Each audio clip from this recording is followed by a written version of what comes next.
Item ಯಾವುದೇ ಇರಲಿ try ಮಾಡಿ ಆಚಿ ಚಿಕನ್ ಮಸಾಲಾ. ಇದು ಜೀ ಕನ್ನಡ ನ್ಯೂಸ್ನ ಮೆಗಾ ಎಕ್ಸ್ಕ್ಲೂಸಿವ್ ಸ್ಟೋರಿ. ಬೆಂಗಳೂರಿನಲ್ಲಿ ಕಸದ ಟೆಂಡರ್ನಲ್ಲಿ ಭಾರಿ ಅಕ್ರಮ ಉಂಟಾಗಿದೆ. ಲೋಕಾಯುಕ್ತಕ್ಕೆ ಈ ರೀತಿಯಾಗಿ ಮಂಜುನಾಥ್ ಹಾಗೆ ವೆಂಕಟೇಶ್ ದೂರು ನೀಡಿದ್ದಾರೆ. ದಾಖಲೆಗಳ ಸಮೇತವಾಗಿ ಮಂಜುನಾಥ್ ಸಾಗರ್ ದೂರು ನೀಡಿದ್ದಾರೆ. BSWML ಚೀಫ್ ಎಕ್ಸಿಕ್ಯೂಟಿವ್ ಆಫೀಸರ್ ವಿರುದ್ಧವಾಗಿ ಕೊಟ್ಟಿರತಕ್ಕಂತಹ ದೂರು ಇದು. ಕರಿಗೌಡ ಸೇರಿದಂತೆ 6 ಅಧಿಕಾರಿಗಳ ವಿರುದ್ಧ ದೂರು ದಾಖಲಾಗಿದೆ. ಲೋಕಾಯುಕ್ತಕ್ಕೆ ಡಾಕ್ಯುಮೆಂಟ್ ಸಮೇತ ಮಂಜುನಾಥ್ ಸಾಗರ್ ಹಾಗೆ ವೆಂಕಟೇಶ್ ಎನ್ನುವ ಇಬ್ಬರು ದೂರು ನೀಡಿದ್ದಾರೆ. ಬೆಂಗಳೂರು ಘನತ್ಯಾಜ್ಯ ನಿರ್ವಹಣೆ ನಿಯಮಿತ ಚೀಫ್ ಎಕ್ಸಿಕ್ಯೂಟಿವ್ ಆಫೀಸರ್ ಆಗಿರುವ ಕರಿಗೌಡ ವಿರುದ್ಧವಾಗಿ ದೂರು ದಾಖಲಾಗಿದೆ.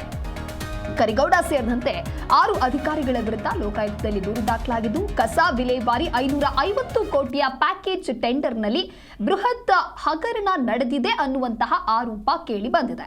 GBA ಪಾಲಿಕೆ BSWML ಕಸದ ವಿಲೇವಾರಿ 33 ಪ್ಯಾಕೇಜ್ನಲ್ಲಿ ಟೆಂಡರ್ ಹಗರಣ ಅವ್ಯವಹಾರ ಅಂತ ಹೇಳಿ ಲೋಕಾಯುಕ್ತಕ್ಕೆ ದೂರು ನೀಡಲಾಗಿದೆ. ಇನ್ನು ಅನರ್ಹ ವ್ಯಕ್ತಿಗಳಿಗೆ ಅಕ್ರಮವಾಗಿ ಕರಿಗೌಡರು ಟೆಂಡರ್ ಕೊಟ್ಟಿದ್ದಾರೆ ಅಂತಕ್ಕಂಥ ಆರೋಪ ಆಯಿತು. ಆಂಧ್ರ ಮೂಲದ ಒಂದೇ ಕುಟುಂಬದ 10 ಜನರಿಗೆ ಅಕ್ರಮವಾಗಿ ಟೆಂಡರ್ ವರ್ಕ್ ಆರ್ಡರ್ ನೀಡಲಾಗ್ತಾ ಇದೆ ಅಂತ ವೆಂಕಟೇಶ್ ಆರೋಪ ಮಾಡ್ತಾ ಇದ್ದಾರೆ.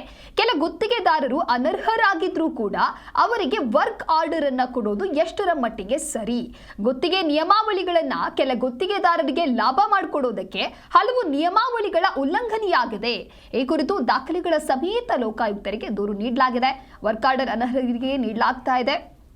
ಇಂತಹ ಗುತ್ತಿಗೆದಾರರ ದಾಖಲೆಗಳನ್ನು ಫೋರೆನ್ಸಿಕ್ಗೆ ಕಳುಹಿಸಿ ತಪಾಸಣೆ ಮಾಡಲೇಬೇಕು. ಕೂಡಲೇ ವರ್ಕ್ ಆರ್ಡರ್ ನೀಡುವುದನ್ನು ಲೋಕಾಯುಕ್ತ ತಡಿಬೇಕು ಅಂತ ಹೇಳಿ ಆ ದೂರಿನಲ್ಲಿ ಉಲ್ಲೇಖಿಸಲಾಗಿದೆ.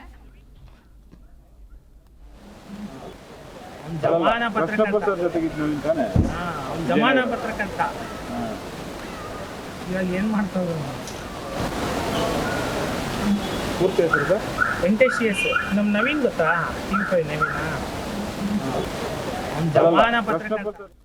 ಈ ಕುರಿತಂತೆ ನಮ್ಮ ಪ್ರತಿನಿಧಿ ಪ್ರಸನ್ನ ದೇವನೂರು ದೂರುದಾರ ವೆಂಕಟೇಶ್ ಜೊತೆಗೆ ಮಾತನಾಡಿರುವ ಎಕ್ಸ್ಕ್ಲೂಸಿವ್ ಚಿಟ್ ಚಾಟ್ ಎಲ್ಲಿದೆ. ಕಸದ ಟೆಂಡರ್ನಲ್ಲಿ ಬಹಳ ದೊಡ್ಡ ಗೋಲ್ಮಾಲ್ ನಡೆದಿದೆ ಎನ್ನುವಂಥ ಆರೋಪ ಕೇಳಿ ಬರ್ತಾ ಇರುವಂಥದ್ದು. ಅದರಲ್ಲೂ ಕೂಡ ಕಸ ನಿರ್ವಹಣೆಗೆ BBMPಯಿಂದ ಪ್ರತ್ಯೇಕವಾಗಿ ಘನತ್ಯಾಜ್ಯ ನಿರ್ವಹಣಾ ನಿಗಮ ಅಂತಲೇ ಮಾಡಿದ್ದಾರೆ. ಅದಕ್ಕೆ ಕಂಪನಿಯ ಸ್ಥಾನಮಾನ ಕೂಡ ಕೊಟ್ಟಿದ್ದಾರೆ. ಈ ಒಂದು ಕಸದ ಟೆಂಡರ್ನಲ್ಲಿ ಭಾರಿ ದೊಡ್ಡ ಗೋಲ್ಮಾಲ್ ನಡೆದಿದೆ ಅಂತೇಳಿ ಲೋಕಾಯುಕ್ತದಲ್ಲಿ ಕಂಪ್ಲೇಂಟ್ ಆಗಿದೆ. ಕಂಪ್ಲೇಂಟ್ ಮಾಡಿರುವಂಥ ವೆಂಕಟೇಶ್ ಅವರು ದೂರದಾರ ನಮ್ಮ ಜೊತೆ ಇದ್ದಾರೆ. ಅವ್ರನ್ನೇ ಮಾತಾಡ್ಸೋಣ. ಸರ್, ಯಾಕೆ ಕಂಪ್ಲೇಂಟ್ ಮಾಡಿದೆ ಸರ್? ಏನು ಗೋಲ್ಮಾಲ್ ಆಗಿದೆ? ನೋಡಿ, ಇದು 33 ಪ್ಯಾಕೇಜ್ ಮಾಡಿದಾಗ 25 ಪ್ಯಾಕೇಜು ಒಂದು ಏನು ಕಾರ್ಟಲೈಸೇಷನ್ ಆಗಿರೋದ್ರು ಅದರಲ್ಲೂ ಒಂದೇ ಕುಟುಂಬಕ್ಕೆ 12 ಪ್ಯಾಕೇಜ್ ಹೋಗಿದೆ ಅಂದಾಗ ನಾವು ತೀವ್ರ ಅನುಮಾನ ಬಂತು. ಏನಮ್ಮ ಇದು ಒಂದೇ ಕುಟುಂಬಕ್ಕೆ ಅದು ಹೇಗೆ ಹೋಗ್ಬಿಡ್ತದೆ ಅಂತ ಚೆಕ್ ಮಾಡಿದಾಗ ಇಲ್ಲಿ ಇವರು ಕಾರ್ಟಲೈಸೇಷನ್ ಆಗಿರೋದು ಮತ್ತು TC ಮೆಂಬರ್ನ ಪ್ರಭಾವ ಬೀರಿರೋದು. ಅದು ಹಣದ ಪ್ರಭಾವ ಬೀರಿದ್ದಾರೆ. ಹೇಗೆ ಪ್ರಭಾವ ಬೀರಿದ್ದಾರೆ? ಪ್ರಭಾವ ಬೀರಿ ಇಲ್ಲಿ ಮ್ಯಾನಿಪುಲೇಷನ್ ಮಾಡಿ ಅವರು ಏನು ಕ್ವಾಲಿಫೈ ಆಗಿದ್ದಾರೆ. ಇದ್ರ ಬಗ್ಗೆ ನಾವು ACSಗೂ 63 ಅಪೀಲ್ ಹಾಕಿದ್ವಿ. ACS ಅವರು ವಿಚಾರಣೆ ಮಾಡಿದಾಗ ಅವರಿಗೆ ಅನುಮಾನ ಬಂದು ಇದನ್ನು ಪ್ರಮಾಣ ಪತ್ರ ಸಲ್ಲಿಸಿ ಅಂದರು. ಈ TC ಯಾರಿದ್ದಾರೆ ಚೀಫು, ಅವರು ಆ ಪ್ರಮಾಣ ಪತ್ರನೂ ಕೂಡ ತಪ್ಪಾಗಿ ಸಲ್ಲಿಸ್ತಾರೆ. ಆಗ ನಮ್ಗೆ ಇನ್ನೂ ಅನುಮಾನ ಬಲ ಆಯಿತು, ಇದೇನೋ ಪ್ರಾಬ್ಲಮ್ ಆಗಿದೆ, ಇದು ಈ ರೀತಿ ಆದರೆ ಆಗೋದಿಲ್ಲ. ಯಾರಾದರೂ ಸೂಕ್ತ ತನಿಖಾ ಸಂಸ್ಥೆ, ಕರ್ನಾಟಕದಲ್ಲಿ ಸೂಕ್ತ ತನಿಖಾ ಸಂಸ್ಥೆ ಲೋಕಾಯುಕ್ತ, ಅದಕ್ಕಾಗಿ ಅವ್ರಿಗೆ ನಾವು ದೂರು ಕೊಟ್ಟಿದ್ದೀವಿ. ಅವ್ರ ಮೇಲೆ ಸಂಪೂರ್ಣ ವಿಶ್ವಾಸ ಇದೆ. ಅವರು ಏನು ತನಿಖೆ ಮಾಡಿ ಸತ್ಯಾಂಶನ ಹೊರಗಡೆ ತಗೊಂಡ್ಬರ್ಬೇಕು ಅನ್ನೋದು ನಮ್ಮ ಪ್ರಮುಖ ಬೇಡಿಕೆ. ಈಗ ಈ 33 ಪ್ಯಾಕೇಜಲ್ಲಿ ಏನೇನು ವ್ಯತ್ಯಾಸಗಳಾಗಿದೆ ನಮ್ಮ ಪ್ರಕಾರ? ಏನು ಕ್ವಾಲಿಫೈ ಆಗಿಲ್ವೋ, ನಕಲಿ ಪತ್ರ ಕೊಟ್ಟಿದ್ದಾರೋ, ಆ ಥರ ಏನು ಮಾಡಿದ್ದಾರೆ? ಮತ್ತು ಆ ಕುಟುಂಬ ಯಾರು? ಯಾವ ಕುಟುಂಬ ಅದು? ಇವರು ಪಾನಾತಿ ಕುಟುಂಬ ಅಂತ. ಇವರು ಮೂಲತಃ ಚಿತ್ತೂರಿನ, ಆಂಧ್ರ ಪ್ರದೇಶದ ಚಿತ್ತೂರಿಂದ ಬಂದಿರ್ತಾರೆ. 35 ವರ್ಷದಿಂದ ಈ ಘನತ್ಯಾಜ್ಯ ವಿಲೇವಾರಿಯಲ್ಲೇ ಇದ್ದಾರೆ. ಇವರು 12 ಜನ, ಒಂದು ಉದಾಹರಣೆಗೆ ತಾಯಿ, ಮಗ, ಅಳಿಯ, ಇನ್ನೊಂದು ಕಡೆ ತಮ್ಮ, ಅಣ್ಣ, ಈ ರೀತಿ ಇವರೇ ಮಾಡಿಕೊಂಡು ಎಲ್ಲೂ ಕೊಲೈಡ್ ಆಗಿಲ್ಲ ಅಂತ ಆ್ಯಂಟಿ ಕೊಲ್ಯೂಷನು ಕೊಡ್ತಾರೆ. ಆದರೆ ಒಳಗೊಳಗೆ ಕೊಲೈಡ್ ಆಗಿಬಿಟ್ಟು ಒಂದು ಏನು ಕಾರ್ಟೈಲ್ ಮಾಡಿಕೊಂಡು ಈ tender ಸಲ್ಲಿಸಿರ್ತಾರೆ.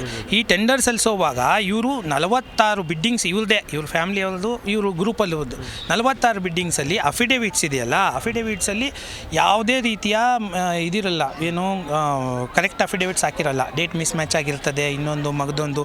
Especially power of attorney ಮತ್ತು ಆ್ಯಂಟಿ ಕೊಲ್ಯೂಷನ್ನು, ಆ್ಯಂಟಿ ಬ್ಲ್ಯಾಕ್ ಲಿಸ್ಟಲ್ಲಿ ಇವರು ಪರ್ಟಿಕ್ಯುಲರ್ ಆಗಿ ಮಾಡಿರ್ತಾರೆ. ಇದು ಒಂದೇ ರಿಪೀಟೆಡಾಗಿ ಮಾಡಿದಾಗ ಎಲ್ಲೋ ಒಂದೇ ಕಡೆ ಇವ್ರು ಹಾಕಿದ್ದಾರೆ. ಅದಕ್ಕೆ ಕಟ್ ಆ್ಯಂಡ್ ಪೇಸ್ಟ್ ಮಾಡಿದಾಗ ಮಾಡಿದಾಗ ಇದಾಗಿರುತ್ತೆ ಅಂತ ನಮ್ಗೆ ಅನುಮಾನ ಬಂತು.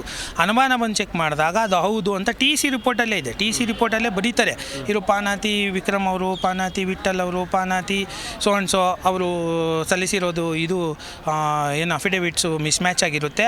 ಆದರೂ ಸ್ಪರ್ಧೆ ಹೆಚ್ಚಾಗಬೇಕು ಅನ್ನೋ ಒಂದೇ ಒಂದು ಕಾರಣಕ್ಕೆ ಇವರು ನಾವು ಕ್ವಾಲಿಫೈ ಮಾಡಿದ್ದೀವಿ ಅಂತಾರೆ. ಇದು ಕಾನೂನು ಬಾಹಿರ. ಯಾವ ಟಿ ಸಿಗೂ ಇದಿಲ್ಲ, ಏನು ಅಧಿಕಾರ ಇಲ್ಲ ಕಾನೂನು ಬಾಹಿರವಾಗಿ ಯಾರನ್ನೂ ಕ್ವಾಲಿಫೈ ಮಾಡೋಕ್ಕೆ. ಇದು ಕಾನೂನು ಬಾಹಿರವಾಗಿ ಮಾಡ್ತಾರೆ. ಇದಲ್ಲದೆ 5 ಪ್ಯಾಕೇಜಲ್ಲಿ ಯಾವುದೇ ಕಾರಣಕ್ಕೂ ವೆಹಿಕಲ್ಸ್ ಮ್ಯಾಚೇ ಆಗೋದಿಲ್ಲ. ಅವರಿಗೆ ಮಿನಿಮಮ್ ವೆಹಿಕಲ್ಸ್ ಅಂತ ಇರ್ತದೆ. ಸಪೋಸ್ ನೀವು 100 ವೆಹಿಕಲ್ ಆ ಪ್ಯಾಕೇಜಲ್ಲಿ ಬೇಕು ಅಂದರೆ 80 ವೆಹಿಕಲ್ ಇರಲೇಬೇಕು ಅಂತ ಕಟ್ ಆಫ್ ಇಟ್ಟಿದ್ದಾರೆ. ಆ ಕಟ್ ಆಫಲ್ಲಿ ಇರೋದೇ ಇಲ್ಲ ಇವರು ಅಂಥದ್ದು 5 ಪ್ಯಾಕೇಜಲ್ಲಿ ಸೇರಿಸಿದ್ದಾರೆ. ಇಷ್ಟು ವೆಂಕಟೇಶ್ವರ ಮಾತು. ಯಾಕಂದರೆ ಕಾನೂನಾತ್ಮಕ ಹೋರಾಟ ಮಾಡ್ತೀವಿ ಅಂತೇಳಿ, ಮತ್ತು ಜೊತೆಯಲ್ಲಿ ಈ ಒಂದು ಇಡೀ ಪ್ರಕರಣದಲ್ಲಿ ಅಂದರೆ ಟೆಂಡರ್ನಲ್ಲಿ ಕರೆದಿರುವಂತಹ ಎಲ್ಲ ಇದರಲ್ಲೂ ಕೂಡ ಒಂದು ಗೋಲ್ಮಾಲ್ ಮಾಡಿರುವಂಥ ಒಂದು ಫೇವರಿಸಮ್ ಅಂತ ಮಾಡಿರುವಂಥದ್ದು ಸ್ಪಷ್ಟವಾಗಿ ಗೋಚರ ಆಗಿರೋದ್ರಿಂದ ಲೋಕಾಯುಕ್ತ ಏನು ದೂರು ದಾಖಲಾಗಿರುವ ಹಿನ್ನೆಲೆಯಲ್ಲಿ ನಮಗೆ ನ್ಯಾಯ ಸಿಗುತ್ತೆ ಅನ್ನೋ ನಂಬಿಕೆ ಇದೆ ಅನ್ನುವಂಥದ್ದು ವೆಂಕಟೇಶ್ವರ ಮಾತು. ಕ್ಯಾಮ್ರಾ ಪರ್ಸನ್ ನಾಗರಾಜ್ ಜೊತೆ ಪ್ರಸನ್ನ ದೇವನೂರ್, ಜಿ ಕನ್ನಡ ನ್ಯೂಸ್, ಬೆಂಗಳೂರು. ಬೆಂಗಳೂರಿನಲ್ಲಿ ಕಸದ ಟೆಂಡರ್ನಲ್ಲಿ ಭಾರಿ ಅಕ್ರಮ ನಡೆದಿದೆ ಅನ್ನುವಂಥ ಆರೋಪವನ್ನ ಮಾಡಿದ್ದಾರೆ. ಈ ರೀತಿಯಾಗಿ ಲೋಕಾಯುಕ್ತಕ್ಕೆ ಮಂಜುನಾಥ್ ಹಾಗೆ ವೆಂಕಟೇಶ್ ಎನ್ನುವರು ದೂರು ಸಲ್ಲಿಸಿದ್ದಾರೆ. ಡಾಕ್ಯುಮೆಂಟ್ಸ್ಗಳ ಸಮೇತವಾಗಿ ಮಂಜುನಾಥ್ ಸಾಗರ್ ದೂರು ಕೊಟ್ಟಿದ್ದಾರೆ. BSWML ಚೀಫ್ ಎಕ್ಸಿಕ್ಯೂಟಿವ್ ಆಫೀಸರ್ ವಿರುದ್ಧವಾಗಿ ಕೊಟ್ಟಿರುವಂತಹ ದೂರು ಇದು. ಅಂದರೆ ಆಫೀಸರ್ ಕರಿಗೌಡ ಏನಿದ್ದಾರೆ ಅವರ ಜೊತೆಗೆ 6 ಅಧಿಕಾರಿಗಳ ವಿರುದ್ಧವಾಗಿ ದೂರು ದಾಖಲಾಗಿದೆ. ಕೆಲ ಗುತ್ತಿಗೆದಾರರು ಅನರ್ಹರಾಗಿದ್ರೂ ಕೂಡ ಅವರಿಗೆ ವರ್ಕ್ ಆರ್ಡರ್ ಅನ್ನು ಕೊಡಲಾಗ್ತಾ ಇದೆ. ಗುತ್ತಿಗೆ ರೂಲ್ಸ್ ಅಂಡ್ ರೆಗ್ಯುಲೇಷನ್ಸ್ ಏನಿದೆ ಆ ಒಂದು ನಿಯಮವನ್ನು ಉಲ್ಲಂಘನೆ ಮಾಡಲಾಗಿದೆ ಅಂತ ದೂರು ಕೊಟ್ಟಿದ್ದಾರೆ. ಇದಕ್ಕೆ ಸಂಬಂಧಪಟ್ಟಂತೆ ಮತ್ತಷ್ಟು ಮಾಹಿತಿಯನ್ನು ನೀಡ್ತಾರೆ ನಮ್ಮ ಪ್ರತಿನಿಧಿ ಪ್ರಸನ್ನ ದೇವನೂರು ದೂರವಾಣಿ ಸಂಪರ್ಕದಲ್ಲಿ. ಪ್ರಸನ್ನ, ಬೆಂಗಳೂರಿನಲ್ಲಿ ಕಸದ ಟೆಂಡರ್ನಲ್ಲಿ ಭಾರಿ ಅಕ್ರಮ ನಡೆದಿದೆ ಅನ್ನುವಂಥ ಆರೋಪವನ್ನ ಮಾಡಿದ್ದಾರೆ. ಜೊತೆಗೆ ಆ ಡಾಕ್ಯುಮೆಂಟ್ಸ್ಗಳನ್ನು ಕೂಡ ಸಬ್ಮಿಟ್ ಮಾಡಿದ್ದಾರೆ. ಡಾಕ್ಯುಮೆಂಟ್ಸ್ಗಳು ವ್ಯಾಲಿಡ್ ಇದೆಯಾ? ದೂರಿನಲ್ಲಿ ಏನೆಲ್ಲ ಉಲ್ಲೇಖ ಆಗಿದೆ? ಇದು ಬಹಳ ಪ್ರಮುಖವಾದಂತ ಅತಿ ದೊಡ್ಡ ಎಕ್ಸ್ಕ್ಲೂಸಿವ್ ಸ್ಟೋರಿ.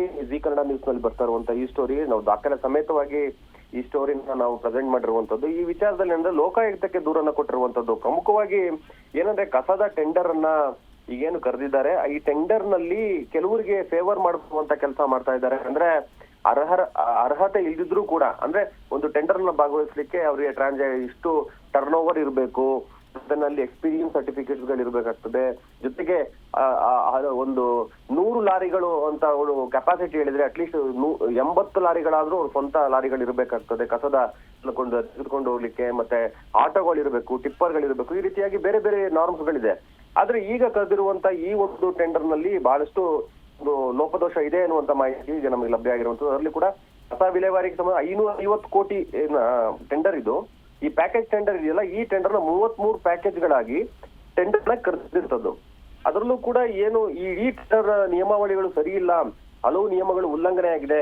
ಮತ್ತೆ ಒಂದೇ ಫ್ಯಾಮಿಲಿ, ಆಂಧ್ರ ಮೂಲದ ಒಂದೇ ಫ್ಯಾಮಿಲಿ 10 ಜನ ಅಂದ್ರೆ ತಾಯಿ, ಮಗ, ತಮ್ಮ ಈ ತರ ಸಂಬಂಧಿಕರು ಅವ್ರು 10 ಜನಗಳಿಗೆ ಈ ಟೆಂಡರ್ ಅಲಾಟ್ ಆಗಿರುವಂತದ್ದು. ಮತ್ತೆ ಅವರಿಗೆ ವರ್ಕ್ ಆರ್ಡರ್ ಕೊಡ್ಲಿಕ್ಕೆ ಈಗಾಗಲೇ ಸಿದ್ಧತೆ ನಡೆದಿರುತ್ತದೆ ಅನ್ನುವಂತ ಮಾಹಿತಿಯನ್ನು ಕೂಡ ಲಭ್ಯ ಆಗಿರುವಂತದ್ದು. ಇದಕ್ಕೆ ಸಂಬಂಧಪಟ್ಟಂತೆ ಈಗಾಗಲೇ ದೂರನ್ನ ದಾಖಲು ಮಾಡಿರುವಂತದ್ದು. ಈ ದೂರಿನಲ್ಲಿ ಬಹಳ ಸ್ಪಷ್ಟವಾಗಿ ಹೇಳಿರುವಂತದ್ದು ಏನಂದ್ರೆ ಇಡೀ ಟೆಂಡರ್ಗೆ ವರ್ಕ್ ಆರ್ಡರ್ ಕೊಡ್ಲಿಕ್ಕೆ ಸಿದ್ಧತೆ ಮಾಡ್ಕೊಂಡಿದ್ದಾರೆ. ಈ ವರ್ಕ್ ಆರ್ಡರ್ ನ ಕೊಡಬಾರ್ದು.